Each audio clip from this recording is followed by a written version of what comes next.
Salut les codeurs, c'est Mathieu de Codely.com, j'espère que vous allez bien. Dans cette vidéo, ce qu'on va faire, c'est qu'on va passer sur Flutter et qu'on va voir comment implémenter le Material 3. Ce qu'il faut savoir, c'est que Flutter, depuis quelques mois, commence à implémenter le Material Design le plus récent d'Android qui s'appelle Material Design 3 ou Material 3.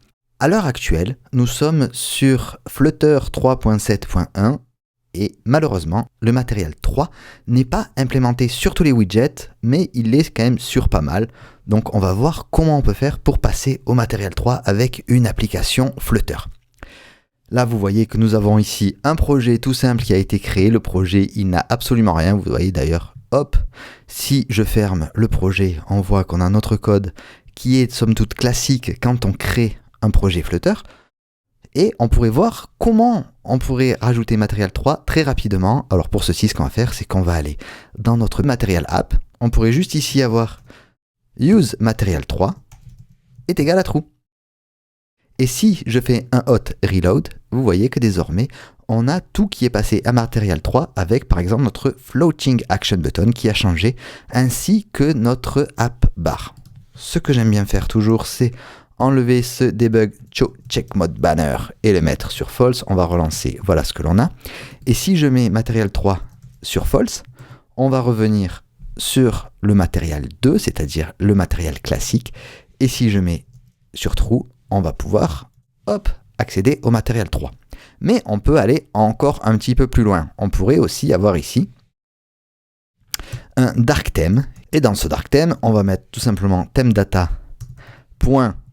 dark, et vous voyez qu'ici on a la possibilité de rajouter use material 3, donc on va faire use material 3 true, et ici on va changer ceci pour mettre un theme data.light avec un use material 3 et on va mettre sur true aussi. Si je relance là, vous ne voyez pas du tout la différence, mais si on va dans mes paramètres, donc je vais aller dans mes réglages.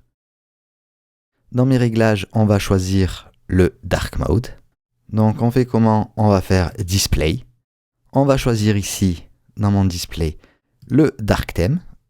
On est en dark theme. Et si je reviens sur mon app, vous allez voir que désormais, on a mon app qui s'est rajouté en dark theme. Alors, je vous ai dit que tous les widgets ne fonctionnaient pas forcément. On va voir les plus simples. On va voir ceux qui fonctionnent, par exemple. Donc là, on pourrait juste faire un petit peu de propre, histoire qu'on ait un poil plus de place, qu'on voit un peu mieux ce qu'on est en train de faire. Dans mon adbar, je vais juste mettre mon adbar avec un title comme ceci. Ici, on va voir mon body avec un child, ma colonne ici. On va supprimer tous ces commentaires parce qu'on n'en a pas forcément besoin. Hop, ici, on va tout mettre à la ligne. Voilà. Donc on a vu le Floating Action Button. On pourrait ici voir tout simplement le text button avec un onPressed. On va rien lui mettre du tout. C'est juste histoire que ça fonctionne. Et étant donné que c'est un texte, on va lui mettre button. Un nom button. Je vais appuyer sur sauvegarder. Je vais pouvoir le mettre en constante pour ne pas avoir ce petit warning. Et vous voyez que notre Material Button, vous voyez, est apparu ici. Je peux avoir aussi un elevated button qui va lui ressembler. Donc on va rien vouloir dans le onPressed, on va juste le rajouter comme ceci. Et on pourrait avoir ici, qu'est-ce qu'on pourrait avoir? On pourrait avoir aussi un texte avec elevated. Je vais le mettre aussi en constante. Je ne vais pas oublier de rajouter la virgule après mon text button, et vous allez voir que désormais nous avons notre elevated qui ressemble à ceci. Si je l'avais rajouté en tant que theme light,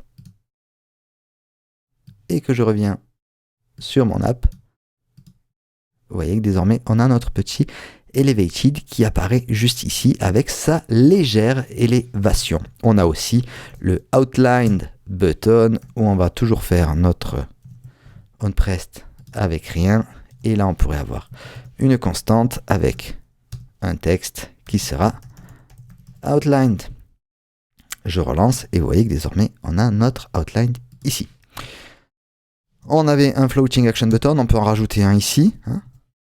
Donc on va rajouter un floating action button avec son onPressed. On va lui rajouter un child qui sera, disons, une icône avec icons.add.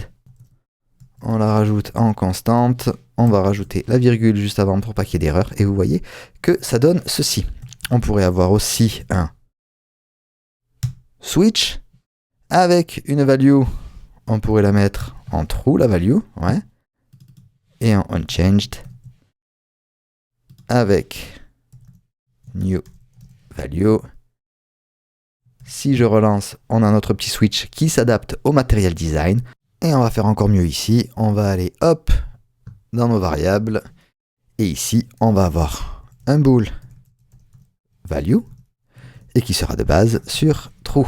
OK? Ou on va le mettre même sur false. Allez, on va le mettre sur false. Du coup, ici, on va avoir value qui sera égal à value. Si je relance, vous voyez, on est sur false. Et dans notre onChange, new value, on pourrait dire que on va faire un set state. Allez, set state value sera égal à notre new value. Et maintenant, je relance.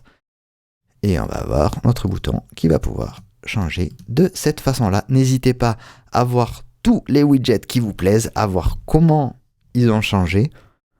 Nous, on va s'arrêter là pour cette vidéo. On a vu comment utiliser le Material 3 avec les thèmes différents. Tout simplement, il va falloir rajouter thème data.dark, use material dart, true or false. Et si on fait false ici, vous allez voir que on arrive sur l'ancien matériel qui, honnêtement, je le trouve moins joli que l'actuel. Qu'est-ce que vous en pensez? N'hésitez pas à me dire ce que vous pensez du nouveau Material 3. Allez, je vous dis à très vite et codez bien.